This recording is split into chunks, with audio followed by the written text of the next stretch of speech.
3 centuries ago, the will of heaven descended upon earth, bringing with it hidden kingdoms and dungeons, and terrifying demons that announced humanity's downfall. Amid the chaos, people started awakening unique abilities. These job changers gained incredible power, enough to fight back and push the demons away from the brink of world-ending destruction. To survive and grow stronger, these job changers explored dungeons to gain wealth and materials. Nations began supporting this movement and made it possible for every citizen to awaken a class once they turned 18. The day of awakening finally arrived for the new generation. Teenagers lined up to touch a mysterious blue crystal that would decide their fate. One by one, students went up. A third year named Wang Wu didn't awaken any class and was marked as classless. Another named Lu Wei successfully awakened as a swordsman. Someone else unlocked the crafter class. Classes were sorted into 3 types: combat, support, and creation. The most desired was combat since it made one strong enough to fight. Meanwhile, creation was seen as the weakest and most useless, often mocked. The ceremony continued. A purple-haired student cheered after unlocking the rare magic swordsman class under combat.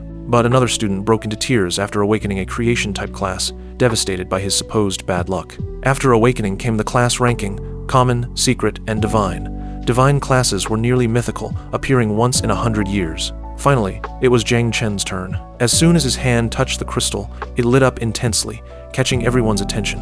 A boy nearby pointed out that Jiang Chen was the academy's prodigy. The light grew stronger, soaring up into the sky. The students began whispering, "Could this be a divine rank?" The crystal's glow intensified until it formed a colossal tree in the sky, visible to the entire city. Everyone knew what this meant. A divine awakening had occurred. Director Wang rushed over, excited to see the spectacle firsthand. He congratulated Jiang Chen and proudly declared him the school's greatest pride. But then he asked Jiang what class he had awakened.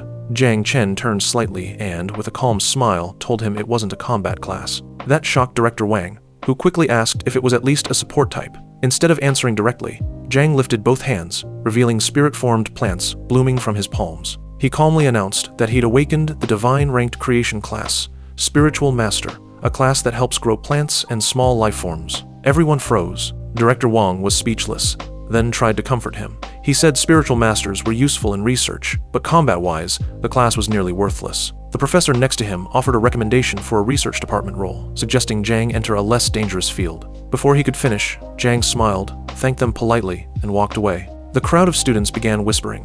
Many were laughing, mocking how the so-called prodigy had awakened a creation class. One even said it was delicious to watch him fall like this, considering how hard Jiang had worked at the academy. Meanwhile, the top female student, Lin, had awakened a powerful secret rank combat class. Jiang just listened silently to their comments and smiled. He realized something. Strength was all that mattered in this world. Curious about his class, he summoned his system. A floating panel appeared, confirming that he had awakened the divine-ranked spiritual master class. It also said a system called Natural Calamity Insect had been unlocked, and his initial Mother Insect had been activated. Jiang stared at the message, a smile forming on his face. This class wasn't some useless ability, it was perfect for him. In his past life, Jiang Chen had died and been reborn in this world. In this post-apocalyptic land filled with monsters and dungeons, strength was the only currency. He had no parents, no background, and nothing to rely on, just sheer determination. A month before his class awakening, the system had appeared, telling him it would merge once he awakened. Back then, he had read about the insect race, a terrifying force during the Dark Era. To seal away one of their calamities, 9 out of 12 human kings had died. If he could harness the power of the insect race for himself, he'd be unstoppable. Without hesitation, Jiang activated the system and was instantly transported into his sea of consciousness. Before him stood a massive spiritual tree. New system panels popped up. He had unique talents. Fruit of all things. Sacrifice something to randomly generate a special fruit. Improved growth. Increases growth speed of all life by 10%. Usable every 8 hours. Although not directly offensive, these abilities could greatly support his system. While he was reading, another panel asked if he wanted to summon the mother insect. Without thinking, he confirmed. A wave of dark energy erupted from the ground. The system announced, "Summoning complete. Natural Calamity rank mother insect. 9 wings of miasma." Jiang stepped back, stunned. A giant insect stared down at him. This was no ordinary creature. It was Little Nine, a being that once brought death and destruction in a past era. A window revealed her stats. She was currently at 0% devouring value, and Jiang had 100% affinity with her. He could begin breeding the next generation of insects once she started devouring. Little Nine called him Master, and hungrily asked to eat powerful beasts. A new window popped up. Her growth could be enhanced, and the first upgrade wouldn't cost any materials thanks to Jiang's talents. He quickly upgraded her. Her body glowed green, releasing immense energy. She started transforming into a humanoid form. A moment later, She stood before him as a white-haired woman in armor, exuding deadly energy. The system announced her evolution and revealed her new powers. Nurture shares 10x experience with the host. Poisonous Mist becomes deadly miasma that corrodes everything. Communion boosts host's abilities by 20%. Surprised, Jang didn't react when she suddenly hugged him. She happily declared she had evolved. He blushed, confused by her new human form, but began stroking her head. She called him Master again, and asked for more flesh and blood. As Jang gently stroked Little Nine's head, he noticed another panel pop up with her updated stats. Her name was now 9 Miasma Wing, and she had 4 main skills: Poison Mist, Feed Fury, United, and Communion. Her devouring value was still at 0, but once it filled, she could start producing offspring. She also had 2 passives: Experience Return and Attribute Enhancement. Looking at the numbers, Jang realized his spiritual masterclass worked perfectly with the insect system. He could speed up her growth and even benefit from shared experience. His stats would increase, and so would hers. It was a win-win. With this setup, he didn't even need a combat class. Spreading his arms, a wave of insects flowed from his palms. He turned to look at them in awe. As long as he kept feeding and growing his swarm, he'd soon have an unstoppable army. His gaze drifted back to the massive spiritual tree. The system's messages hinted that the insect race once caused an extinction-level disaster. Clearly, this kind of power couldn't be exposed to the public. If people found out, he could be targeted or killed. Jang calmly decided he'd keep up the appearance of a harmless creation class user. Meanwhile, he'd secretly use Little Nine's poison miasma to kill monsters and gain strength. He had no interest in hiding forever. He'd get strong enough to show the world what he could really do. Suddenly, the water surrounding his consciousness began to ripple. Sensing something, Little Nine jumped into the air and hovered. Both of them stared at the waves. Jang muttered that something was coming. At that exact moment, a man appeared before Jang in the real world. Towering, muscular, with black hair and a scar across one eye. This guy was definitely dangerous. Without saying a word, he stared straight into Jang's eyes. Then he asked bluntly, "Were you the one who caused that massive awakening everyone saw?" Jang tensed. The man's presence screamed high level, at least master rank. Jang started to wonder why someone so powerful would come looking for him. As the stranger continued to observe him in silence, a powerful green aura began to radiate from his body. Even people nearby who weren't close could feel it. Onlookers whispered, wondering if the man was confronting Jang and whether a fight was brewing. Then, things escalated. Little Nine suddenly appeared beside Jang, licking her finger and giving the stranger a deadly stare. She leaned close to Jang and whispered that this man was dangerous. In her eyes, he looked tasty. She wanted to eat him. Jang's eyes widened in panic. Multiple system alerts appeared. The system had marked the man as a high-priority devouring target, and Little Nine was about to attack. Jang's aura flared uncontrollably, spreading in all directions. Even the students who had been laughing at him earlier now backed away, shielding their faces from the intense energy. They wondered how someone like him could give off such a terrifying vibe. Enraged, Jang stared the man down. He realized that with her devouring value still empty, Little Nine was more aggressive. He had to find monsters fast. Otherwise, she might start attacking people, like this stranger, without his permission. The stranger, noticing Jang's energy spike, just smiled. That smile told Jang everything. This guy had provoked him on purpose, testing his strength. He must have wanted to see how Jang reacted to pressure. Luckily, Jang managed to suppress Little Nine just in time. A system message confirmed she had been temporarily restrained, though her devouring urges would keep growing unless she was fed. The man, still calm with his hands in his pockets, finally spoke. He complimented Jang for holding his ground even right after awakening. He said Jang truly deserved a divine class and had limitless potential. Jang didn't say anything, just listened silently, but deep down he was relieved his real abilities hadn't been exposed. The man then extended his hand, smiled, and introduced himself as Jia Gang, the leader of the Night Watch. He invited Jang to join them. Jang was caught off guard. The Night Watch was a powerful organization under Grandia, known for fighting demons and invading beasts. Whenever a dungeon or secret realm appeared, they were always the first to act. But they were also known for their insanely high casualty rate. Most people would never join such a risky group, but for Jang, this was ideal. He needed to fight. He needed monsters, and the Night Watch could provide both. As he looked at Jia Gang's extended hand, he couldn't help but grin. This was perfect. Nearby students muttered that no one in their right mind would join the Night Watch. Hearing this, Jia Gang smiled bitterly and tried to ease the pressure. He said those rumors were old, and the organization had changed. He added that if Jang joined, he'd receive elite training and plenty of resources due to his divine rank class. Without hesitation, Jang shook his hand and called him leader. He stared right into Jia Gang's eyes and said he wasn't afraid of taking on that responsibility. Their generation needed to restore the Night Watch's former glory. Jia Gang was surprised. He hadn't expected Jang to agree so easily, but what he didn't know was that Jang's real reason for joining was to use their resources to help breed his insects. Before Jang could explain more, Little Nine suddenly reappeared, angry and pouting. She complained that she was starving and had wanted to eat that man. Jang, flustered, apologized to Jia Gang and said he had an urgent errand to run. He promised to report to the Night Watch base in 3 days. As Jang walked off, Jia Gang stood there quietly. He had a nagging feeling he'd forgotten to ask Jang about his hidden profession. Right then, 2 figures dropped from the sky. One of them was the 8th Elder of the Martial Arts Academy. The Elder walked up to Jia Gang and asked if the boy who awakened the Divine Creation class had really joined the Night Watch. Jia Gang blinked in surprise, confused. Creation class? The Elder was shocked that Jia Gang hadn't realized it. He accused him of letting a rare Divine Creation user throw himself into danger. At the same time, Jang headed back into the city. A man named Uncle Wang spotted him and immediately asked if Jang was the one behind the awakening explosion earlier.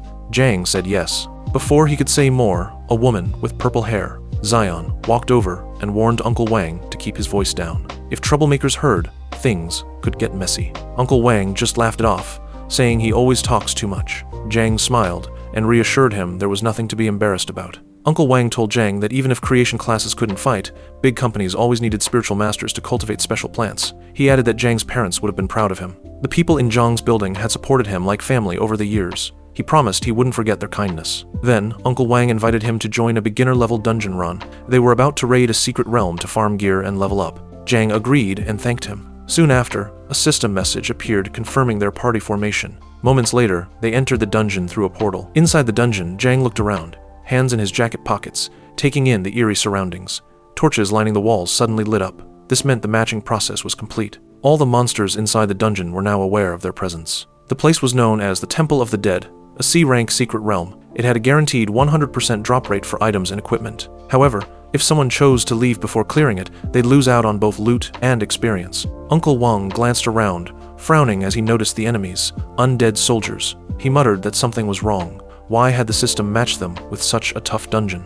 Zion, the purple-haired girl, calmly explained. Because Jang had a divine-ranked awakening, the celestial system had elevated the difficulty. Uncle Wang turned to her, reminding her that Jang's class was creation, not combat. Another girl in the party, Aang, also voiced concern. She asked if they should retreat, but before she could finish, Uncle Wang unsheathed his sword, cutting her off. He insisted there was no need to panic. Dungeons of this caliber didn't come by often, and thanks to Jang, they might score some rare equipment. His bold move riled up the undead soldiers. Uncle Wang readied himself and asked Zhang to stay back while the rest of them headed deeper into the dungeon. He warned that these undead were far more dangerous than typical C-rank monsters. Wang charged ahead and struck an undead soldier right on the head. Then he turned and shouted at Zion to boost his talent. She clasped her hands together, activating her power and enhanced his ability. With the buff, Uncle Wang finished off the monster quickly. Jang, standing a bit away, just watched in silence. He admired how they worked as a unit. It was clear they fought monsters like this regularly just to get by. It made sense now why they often came back injured.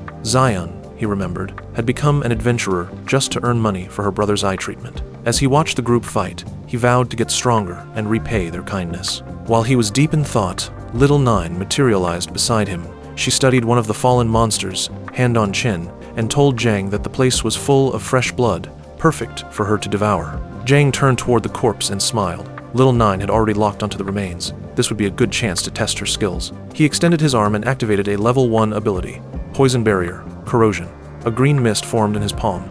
He gave Little Nine the go-ahead. She cheerfully accepted the command. The poisonous fog moved across the ground, wrapping around the corpses. In moments, they began to dissolve. The flesh and bones corroded on contact with the mist. Jang was impressed. The poisonous fog was more powerful than expected. As Little Nine finished her meal, a system message showed the devouring value had increased by 10 points. But since the monsters were low level, the growth rate was slow. She'd need to eat a lot more. Jang glanced back at Uncle Wang and the others. They'd already made it deep into the dungeon. Clearly, they'd been working as a tight trio for a long time. But Jang had to be careful. His poisonous mist was still hard to control, and there was a risk of friendly fire. So he decided to follow from a distance, clearing monster corpses after the group moved ahead. Just then, Little Nine pointed to a side tunnel. She sensed something. Jang turned to look and saw more monsters emerging.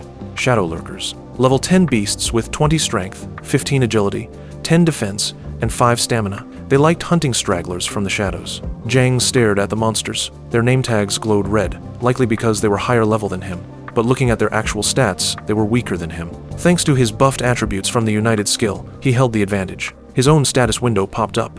Jang was now labeled as the Lord of Insects. He had the Divine-ranked Spiritual Master class and 3 key talents: Growth of All Things, divine evolution, and ancestral tree of all things. His companion was the Calamity grade insect mother, 9 miasma wing. His stats were Strength, 35, Agility, 31, Endurance, 27, Constitution, 20, Combat power score, 41 stars, Passive skills, Experience return and attribute enhancement, Devouring value, 100, Experience, 0. He decided it was time for a test run. He ordered Little Nine to turn into poisonous mist and follow him. She obeyed, spreading into a deadly fog that hugged the ground. The shadow lurkers rushed at him. Jang calmly brought his hand up, releasing the mist. Then he dashed forward, dodging attacks and brushing his hands against their bodies to infect them. The monsters began to panic, noticing the mist on their skin. Jang smiled darkly and clenched his fist. Little Nine's mist thickened and started to melt their bodies. In seconds, they collapsed. System notifications popped up. He'd earned 200 special points. As he examined the corpses, he saw his devouring value had spiked again. Little Nine reappeared beside him, warning him that more delicious monsters were coming. He turned to see another wave of shadow lurkers approaching. Hands in his pockets, he just watched them, unbothered. But then he realized, if this many monsters were hidden in the dungeon, what if Uncle Wang and the others were in trouble? He had to act fast. He asked Little Nine if she could handle this batch on her own. She emerged from the mist and told him confidently to leave it to her. These weaklings were no threat. Minutes later, Jang reached the others and found them surrounded by monsters. Uncle Wang was injured, bleeding, holding his sword with both hands. Zai had her arms extended, ready to use her ability for defense. The monsters started closing in. Uncle Wang gritted his teeth and warned Zai that they couldn't keep this up. He told her to find Jang and escape before it was too late. She refused, confused by his order. While they argued, an undead soldier rushed in for a surprise attack. But just before the blade could land, Jang appeared. He thrust out his hand, unleashing Little Nine's poisonous mist. It latched onto the monster, corroding it instantly. The body disintegrated. Uncle Wang was stunned. Jang calmly asked if they were all right. Then, without pause, he turned toward the rest of the enemies and used the mist again. One by one, the undead soldiers fell apart, their bodies eaten away by the poison. Uncle Wang turned to Jang, stunned, and asked how someone from the creation category was able to do all this. Jang smiled and casually explained that he had a hidden ability, poisonous mist. He used it again, summoning a green fog from his palm. Then he looked at Zai and Aang and told them to take Uncle Wang to the portal. He'd stay behind and hold the monsters off. They were speechless. Uncle Wang tried to stop him, saying it was too dangerous, even for someone with a divine class. Zai looked worried too, urging him to come with them. But Jang turned his back to them, his body radiating energy. He told them not to worry, he'd be fine. Just then, the system made an announcement. Enough people had reached the final floor of the dungeon. The secret realm boss was now being summoned. Uncle Wang wanted to argue, but Zai stopped him. She reminded him that Jang wasn't someone reckless. They had to trust him. After thinking it over, Uncle Wang nodded. Before leaving, he tossed his sword to Jang and told him to return it later. Jang caught the blade midair and promised he would. The weapon was called Novice Conqueror's Sword. It added plus 25 speed, plus 30 strength, and a 2% attack speed boost. It also had a passive ability that was always active. Jang examined it and smiled. This sword would help him spread his poisonous mist more effectively. Mist flowed across the blade. Undead soldiers charged at him. With precise movements, Jang dodged their attacks and countered by slicing them apart, coating them with poison as he struck. None of them stood a chance. He was the best swordsman in the school, even without an official combat class. As Jang tore through the undead soldiers, a much more dangerous presence suddenly emerged. A massive figure surged forward at incredible speed. It was the secret realm boss. The creature unsheathed its sword and prepared to strike Jang down with overwhelming force. Jang didn't sense it at first, but as he turned to the side, he spotted the incoming attack just in time. He jumped high into the air, narrowly avoiding the blade as it smashed into the ground, shattering the stone beneath them. The boss, Undead King, level 15, gazed at Jang with a bloodthirsty stare. It wasn't done yet. It lunged again. This time, Jang raised Uncle Wang's sword to block, but the difference in strength was massive. The blade snapped in half under the impact, sending Jang flying backward. He dug his heels into the ground to stop himself and looked at the broken sword in disbelief. Not because he was afraid of the boss, but because he had no idea how to explain this to Uncle Wang later. The Undead King stood up tall, gripping its sword and preparing for another attack. Jang could feel the pressure radiating off it. In a blink, the boss vanished from its spot and reappeared right behind him. Jang spun around in panic. That speed was insane. Just as the boss's sword was about to hit, Little Nine dropped in from above and caught the blade with her bare hand. She looked the Undead King dead in the eyes and asked Jang, "Can I kill him?" Without hesitation, Jang gave the green light. A gleam lit up in Little Nine's eyes. With one hand, she crushed the sword to pieces. Her entire body began glowing, a fierce aura erupting around her. The Undead King, now unarmed, tried to rush at her with its fists, but it was too late. Little Nine's body shifted, her expression darkened, and with razor-sharp tentacles, she lashed out in a frenzy. The tentacles sliced clean through the boss. First its left arm, then its right, and finally its head. She impaled the tentacle through the skull, yanked it back, and stood still as the undead king's body collapsed behind her. With the decapitated head in hand, she walked back toward Jang, her energy still blazing. Jang watched, stunned. She'd just soloed a dungeon boss like it was nothing. As he started to relax, something strange happened. An energy crystal appeared above the boss's body. It rose into the air, drawing in the surrounding mana from all the corpses. Jang stared, unsure what was happening. Suddenly, the crystal burst into light, summoning something massive. From within the glow, a monstrous form began to take shape. It was enormous, 20 times larger than Jang and Little Nine. This thing wasn't just the boss, it was the real final boss, the undead tyrant. It locked eyes on them, snarling with pure malice. Jang's stomach dropped. The undead tyrant roared and hurled its mace. Little Nine dodged by launching herself off a wall and flipping through the air. The monster struck again, but she flipped again, narrowly escaping. As she soared mid-air, she stared it down and attacked with her tentacles. They zipped through the air toward the tyrant, but it dodged them all, effortlessly. Jang was shocked. For such a massive creature, it was unbelievably fast. He looked down and noticed small plants poking through the debris. He clenched his fist. This is my chance. The tyrant lifted its mace again and charged like a rampaging bull. But that aggression? It could be used against it. Jang activated his spiritual master ability and reached toward the ground. As the monster lunged, a green symbol glowed in his palm.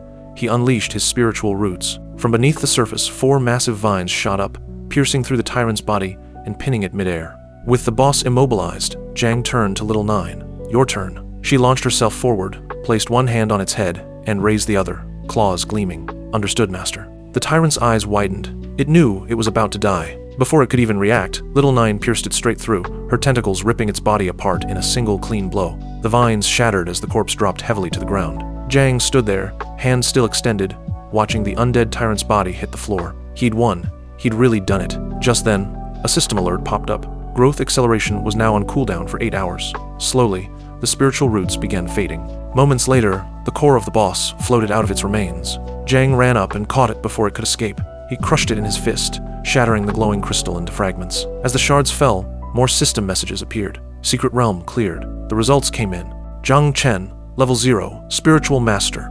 S, rank, Uncle Wang, level 12, Swordsman. B, Lu Ying, level 11, Warlock.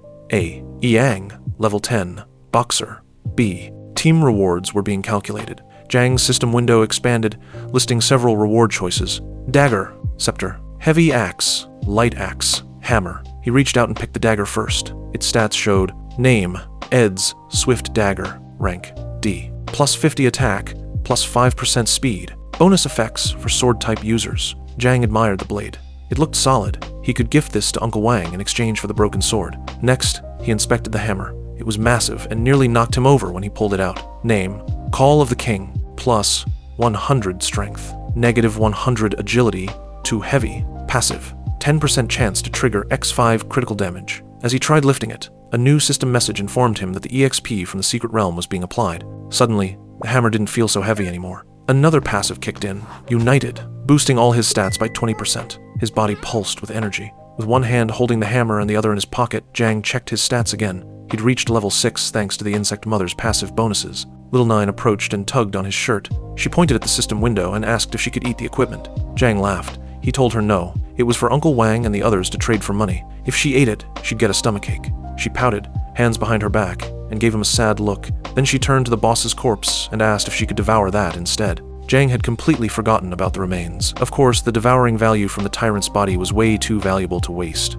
He gave her the go-ahead. She smiled, extended her arms, and reverted to her natural form, a massive insect. The size difference between her and the tyrant was extreme, but she didn't care. Roaring, she dove at the corpse and began tearing into it with shocking speed. Jang stepped back, covering his face from the gusts of wind her devouring created. He also used the time to collect the rest of the rewards and store them away. As Little Nine finished her feast, a new alert came through, plus 400 devouring points. Jang was impressed. Boss meat really was built different. But just then, he heard footsteps. Uncle Wang and the others had returned, probably because of the noise. The devouring value was at 8,876 points now. So close. Jang quickly asked Little Nine to return to her humanoid form. She nodded and responded. Understood, Master. Seconds later, the team arrived. Seeing the gear scattered across the floor, Uncle Wang was stunned. You really cleared it? Jang handed him the dagger. and sheepishly admitted that the sword had broken, but the dagger was strong and would make up for it. Uncle Wang inspected it, eyes wide. It was rare quality.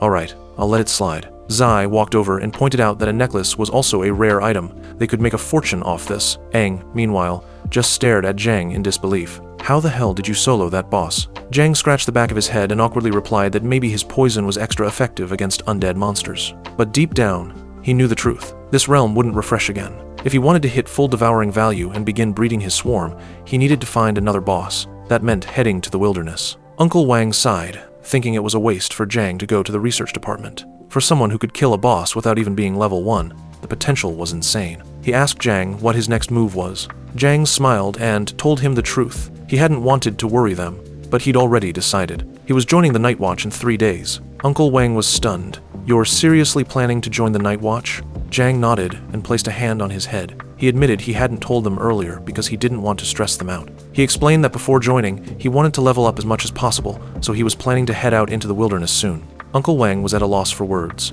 Aang covered her mouth, completely shocked by his decision. Zai looked at him seriously and reached out, warning that the wilderness was incredibly dangerous. But before she could finish, Zhang gently cut her off. He clenched his fist, and poisonous mist started to swirl around his palm, Little Nine's signature ability. He turned to Zai with a calm smile and told her not to worry about him. Instead of wasting energy being concerned about him, he asked her to focus on the real problem, the monsters. Later that same day, a few hours passed, and Zhang boarded a train out of the city. When they arrived near the wilderness, the conductor called out for all travelers heading into the wilds to disembark. Zhang got off the train, draped in a hooded cloak to keep a low profile. He stood on the platform for a moment, quietly scanning his surroundings. In front of him stretched a bridge filled with other awakeners making the same journey. Ever since awakening his system, his appetite had gone up. He reached into his bag, pulled out a loaf of bread, and started eating. Surprisingly, just from eating, his devouring value ticked up by 2 points. Little Nine appeared next to him, looking at the bread with a scrunched up face. Your food tastes awful, she complained, covering her mouth like she was about to gag. Zhang smirked. Clearly, she needed something fresher. He pulled out a map Uncle Wang had given him. Besides the map, he'd also received a storage ring. Extremely valuable items for survival in the wilderness. Zhang felt grateful. Uncle Wang really had given him everything he could before he left. He began crossing the bridge with Little Nine beside him. According to Uncle Wang, the wilderness was affected by Heavenly Way energy, meaning all electronics stopped working. It was like a post-apocalyptic world. Monsters moved from nest to nest, and maps lost their accuracy fast. If you didn't have up-to-date intelligence, it was hard to locate monster dens, let alone a dungeon boss. There were frequent sightings of firebirds and thunder rhinos, common high-mobility monsters. Some areas were marked with question marks, meaning high danger. One wrong move in those zones, and it was over. Uncle Wang had suggested Zhang head for the Goblin Dungeon. It had weaker monsters, not many people around, and was relatively safe. Zhang grinned. With the map in hand, finding the place shouldn't be a problem. Just as he was deep in thought, someone called out, "Hey, stop right there." Zhang froze and slowly turned around. A cloaked man walked up to him, placing a firm hand on his shoulder. He glared at Zhang and asked why he was pretending not to hear him. He just wanted to ask a question. He demanded to know if Zhang had seen a blonde girl nearby. Zhang stared at him coldly, then replied, "Number, and maybe you should watch your tone." As he said that, Little Nine's poisonous mist began leaking out from Zhang's shoulder, touching the man's hand. He jerked it away, shocked, and stared at his palm. "Poison?" he muttered, confused. How could a low level like Zhang have such a deadly aura? What he didn't know was that Zhang had already reached a level where poison from Little Nine could bypass his defense. The man himself was a level 27 defense-type warrior, yet he'd still been infected. Zhang calmly turned away and told him he should find a healer fast. "That poison's not something you'll shrug off," he added. "Oh, and take care of your brain while you're at it." The man's expression twisted with rage. "You think you can walk away from me?" He stepped forward, releasing an overwhelming aura. "Do you even realize who you laid hands on? I'm from the Z family." Zhang's eyes narrowed. The Z family? From the Heaven War? The man lunged, furious, but Zhang had already expected it. He sidestepped at the last second, letting the man's fist crash into the ground, cracking it to pieces. While airborne, Zhang glared down at him, his expression turning serious. He could already tell. The guy wasn't normal, and he wasn't done yet. The man recovered, eyes filled with killing intent. He unsheathed his sword and charged again, complimenting Zhang's speed sarcastically. This time, Zhang responded in kind. He removed his cloak's hood and stretched out his hand, summoning Little Nine's poisonous mist. She appeared, glaring at the attacker. "No need to hold back," Zhang told her. "Understood," she said, her body shimmering as the mist spread. The man growled. "What? You think this trick again is going to scare me?" But just before they could fight, another voice cut in. "Zheng Tai," someone called out. Both Zheng and the man froze. Zheng Tai, the attacker, visibly panicked. Another man approached, shrouded in a cloak. He had blue hair and an intense aura. He walked up behind Zheng Tai, eyes full of disdain. "What the hell are you doing here?" Zheng Tai stammered, trying to explain, but the man didn't let him. He looked back with a disgusted glare and punched him square in the jaw. Blood spurted from Zheng Tai's nose. "You're just a dog of the Z family. Don't go around claiming our name," the man snapped. Zheng Tai dropped to his knees and apologized repeatedly. Zhang stood still, just observing. The newcomer turned to him and apologized for the trouble, saying that his dog tended to bite. He offered compensation. Zhang waved it off, saying it wasn't necessary. Then the man asked, "You heading to the desert?" He stepped closer, eyes locked on Zhang. "Want to go together?" Zhang stayed silent for a moment, then turned his back on them and walked away. "No thanks, I prefer going alone." The blue-haired man didn't stop him, just watched him leave with a smile. Interesting guy. He already knew Zhang's class, Divine Ranked Spiritual Master. After Zhang had walked far enough, Zheng Tai stood and asked if he should continue searching for the girl from before. The blue-haired man shook his head.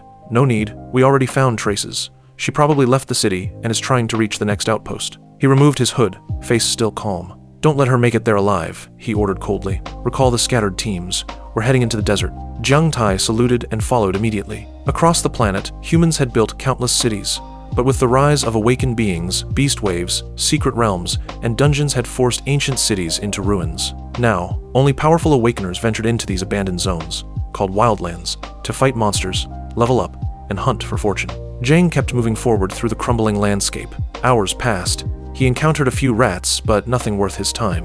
He had been heading toward a goblin beast nest, but was starting to feel lost. It was already night, and he hadn't arrived yet. Little Nine, starving, caught a rat and hopped on Zhang's head, trying to eat it. After a bite, she grimaced. "Ugh, this tastes horrible." She learned quickly, not everything was edible. Zhang noticed that the further they traveled, the fewer monsters they saw. The ones he did spot gave very little devouring value. If he didn't find a beast boss soon, he'd fall behind. His entry into the Night Watch couldn't be delayed. Suddenly, the sky darkened. Thick clouds rolled in, and rain began to pour. Just as Zhang was about to look for shelter, a giant spider hiding nearby noticed him and started descending. It locked onto him with a bloodthirsty glare. He extended his hand, palm open, to catch the raindrops. But something was off. The rain carried magical energy. That could only mean one thing. He'd stumbled into a beast's territory. He smiled. They hadn't found the goblin nest, but luck was still on his side. The spider lunged at him, preparing to stab with its long, sharp legs. But Zhang moved with ease, dodging its strikes with quick, agile steps.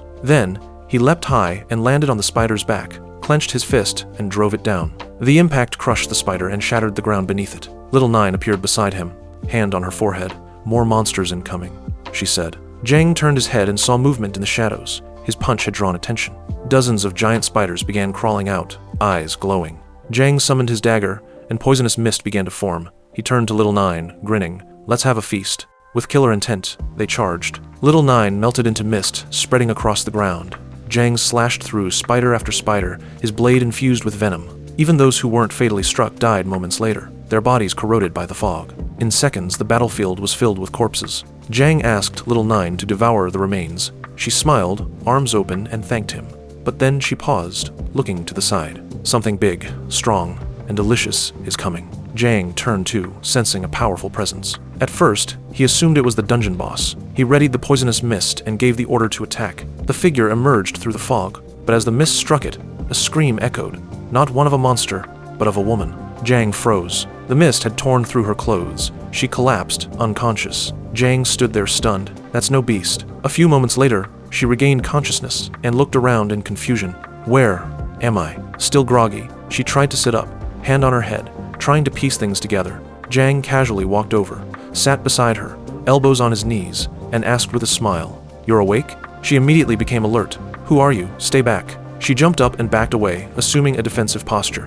Zhang raised his hands and calmly explained, "Relax. I'm just another job changer here to hunt monsters. I'm not here to hurt you." She studied his face, then her eyes widened. "Wait, you're the one who attacked me." Zhang looked awkward. "Yeah, sorry about that. I thought you were a monster." Her face turned red. "You thought I looked like a monster, how rude." She quickly touched her nose and ears, checking to see if she still looked okay. Zhang stayed silent, observing her. He had gone all out with that punch, and yet she was totally fine. Who was she? Once she confirmed she wasn't hurt, she calmed down. She raised her hand, and the golden ring on her finger lit up, projecting a green clock hologram.